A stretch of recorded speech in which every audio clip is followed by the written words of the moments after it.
ओम electronic PCB repair centre में आपका स्वागत है। आज हम वोल्टेज डिवाइडर सर्किट या फार्मूला के बारे में आपको जानकारी देंगे।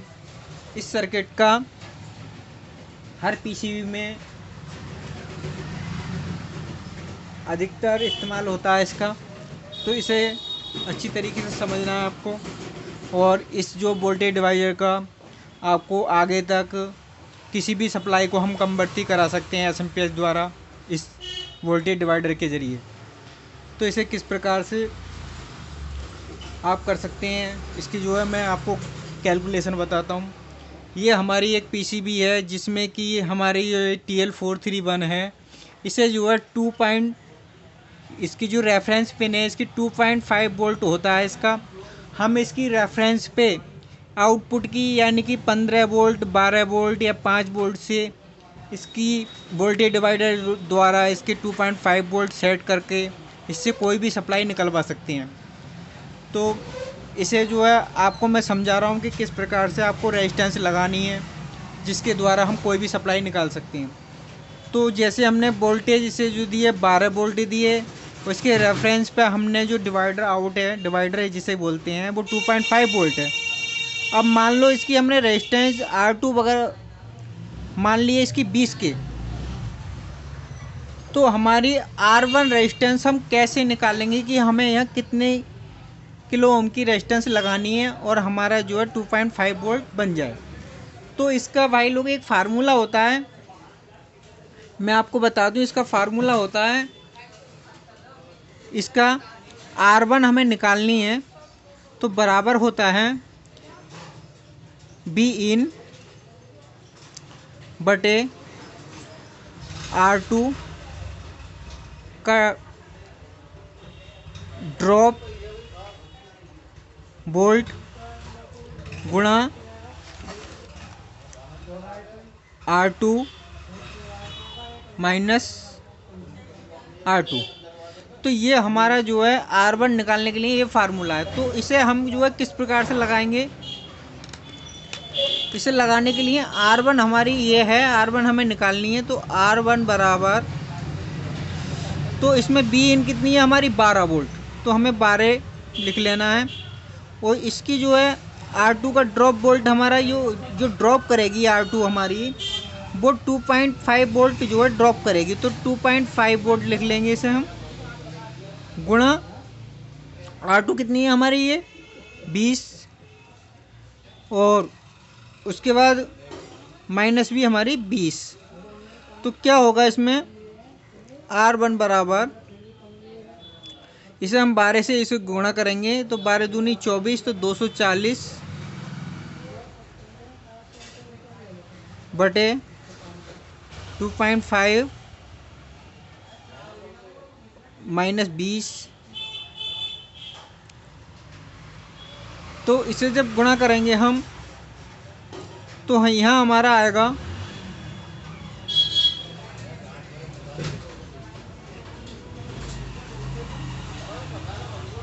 96 आएगा।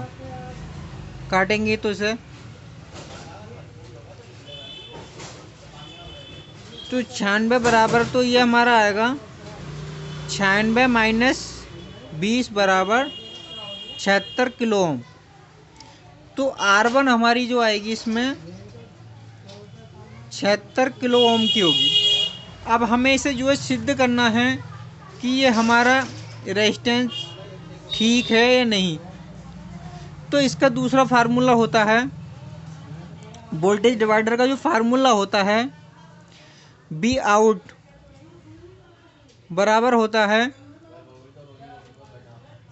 R2 बटे R1 प्लस R2 गुणा बी इन। तो ये वोल्टेज डिवाइडर का फार्मूला होता है। अब हम क्या करेंगे, इसमें रखेंगे हम, तो बी आउट बराबर, अब R2 हमारी कितनी है 20 बटे R1 कितनी 76 प्लस 20 गुणा बी इन कितनी है 12, तो बराबर होगा हमारा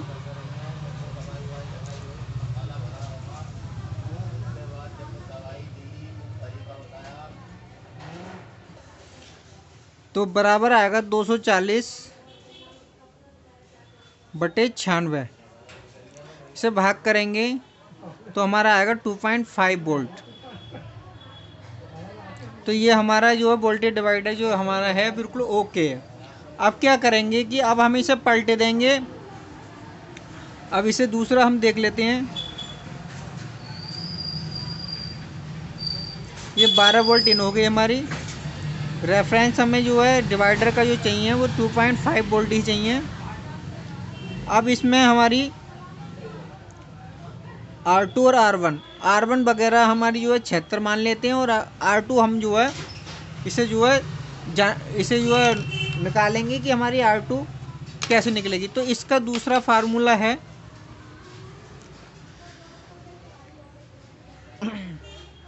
R2 बराबर B इन, दूसरा करेंगे R1 का ड्रॉप वोल्ट गुणा R1 माइनस R1। तो ये हमारा दूसरा फार्मूला है।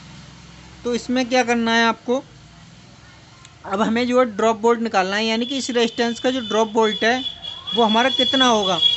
तो ये 12 वोल्ट है हमारे ऊपर, और ये हमारे यहाँ तक का निकालना है हमें डिवाइडर का। तो ये इसका ड्रॉप वोल्ट निकालेंगे।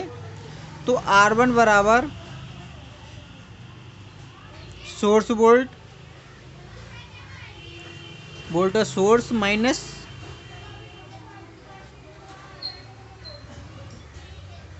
Be out. तो R1 बराबर हो गया बी सोर्स हो गया हमारा कितना 12 वोल्ट माइनस बी आउट हमारा हो गया 2.5 वोल्ट। तो बराबर हो गया हमारी R1 ड्रॉप वोल्ट हो गया, R1 का ड्रॉप वोल्ट 9.5 ड्रॉप वोल्ट। तो हमारा ये जो है R1 का जो हमारा ड्रॉप वोल्ट आ गया 9.5। अब हम इसे सूत्र में रख ले रहे हैं। R2 बराबर बी इन कितना हो गया हमारे 12 बटे R1 का ड्रॉप हो गया 9.5 गुणा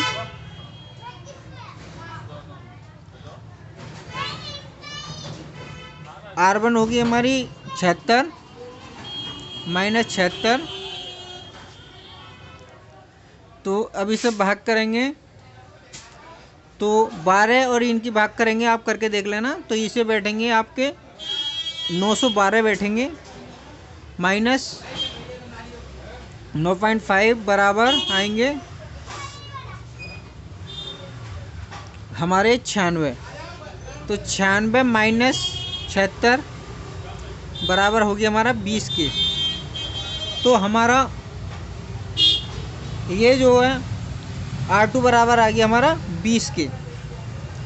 तो इस प्रकार से आप जो है डिवाइडर की रेजिस्टेंसों की वैल्यू निकाल कर कहीं भी हम जो है एडाप्टर के वोल्टेज को कम ज़्यादा कर सकते हैं इस डिवाइडर के फार्मूले के द्वारा। अपनी मन इच्छा से कोई सी भी रेजिस्टेंस एक हम मान लेते हैं, कोई भी ये मान लो R1 मान लो या R2 मान लो। अगर R1 मान लेंगे तो हमारा जो है तो हमें R2 का फार्मूला लगाना पड़ेगा, R2 बराबर ये वाला। तो इस प्रकार से आप दोनों फार्मूला के द्वारा कोई भी रेजिस्टेंस सेट करके हम अपनी मन मुताबिक जो है कोई भी वोल्ट SMPS से एडेप्टर से हम आउट करा सकते हैं। तो आपको ये फार्मूले में अगर कोई किसी तरीके की कोई कमी आपको लगे, और इसके द्वारा आप सभी हमारी ICO को भी जो फीडबैक वोल्ट देकर हम जो है कोई भी वोल्ट निकाल सकते हैं। जो फीडबैक वोल्ट होता है उस फीडबैक वोल्ट को हम यहाँ पर सेट करके जो है कोई भी उसे निकाल सकते हैं आसानी से। तो इस प्रकार से आप जो है किसी भी रेजिस्टेंस की वैल्यू को पता कर सकते हैं। आगे मेरी जो वीडियो होगी मैं ओम्स लॉ द्वारा यही जो है वोल्टेज डिवाइडर का जो है सर्किट है वो फार्मूला है, ये जो ओम्स लॉ द्वारा भी सिद्ध करके दिखाऊंगा। तो वीडियो आपको अच्छी लगती है तो चैनल को लाइक कर दिया करें, कमेंट कर दिया करें, सब्सक्राइब कर दिया करें। वीडियो पूरी देखने के लिए आपका बहुत बहुत धन्यवाद।